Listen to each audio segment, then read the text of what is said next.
I have chosen the element magnesium. Magnesium is the 12th element in the periodic table, meaning it has 12 protons. It has an average atomic mass of 24.3 units, and it is placed in the second main group and the third period. If we were to draw the shell model of magnesium, I would start by drawing the nucleus of the atom, as you can see here.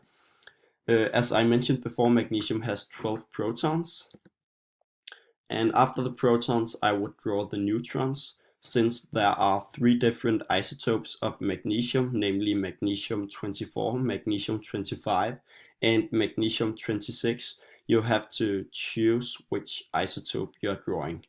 An isotope is each of 2 or more forms of the same element that contain equal numbers of protons but different numbers of neutrons. In my example, I will draw magnesium 24 because it is the most common in nature. Approximately 79% of all magnesium is magnesium 24, so therefore I need 12 neutrons. After this I would draw the shells. Since magnesium is in the third period, as I said before, it has 3 shells. After drawing the shells, we need to fill in the electrons. Magnesium has 12 electrons and is therefore neutral charged. What neutral charge means is that the electrons of an atom is equal to the protons of the atom. Because magnesium is placed in the second main group, it has 2 electrons in its outer shell. Now we have placed 2 electrons, which means there are still 10 left, but we can't just fill them in randomly. However, there is a formula which can help. The formula says that in the shell with the number n, there is room for at most 2 times n squared electrons. The shells are numbered 1, 2, 3, 4, and so on, starting from the nucleus. So in the first shell there is room for 2 times 1 squared equals 2. In the second shell there is room for 2 times 2 squared equals 8. So now we know how many electrons there should be in each shell, and we can now fill them in. So 2 in the inner shell and 8 electrons in the second shell. When these electrons are filled in, we now have a complete model of magnesium 24.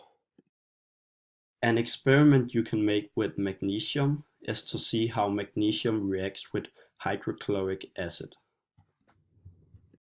What we see here is a piece of magnesium ribbon, and now he adds hydrochloric acid. As we can see, when we put magnesium ribbon in hydrochloric acid, we can see on the macroscopic level that bubbles are being created, and these bubbles will be created until the magnesium ribbon is fully dissolved, and this reaction takes some time, and therefore I have speeded it up. On the microscopic level we have a chemical reaction.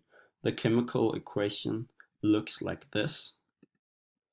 Magnesium plus 2 hydrogen chloride turns into magnesium chloride and hydrogen. As we can see, the reactants are magnesium and hydrogen chloride, and the products are magnesium chloride and hydrogen. So the bubbles we can see during the experiment are made out of hydrogen. The reason why the atom wants to bond this way is because of the octet and doublet rule. Magnesium wants to have 8 electrons in its outer shell, but it has 2.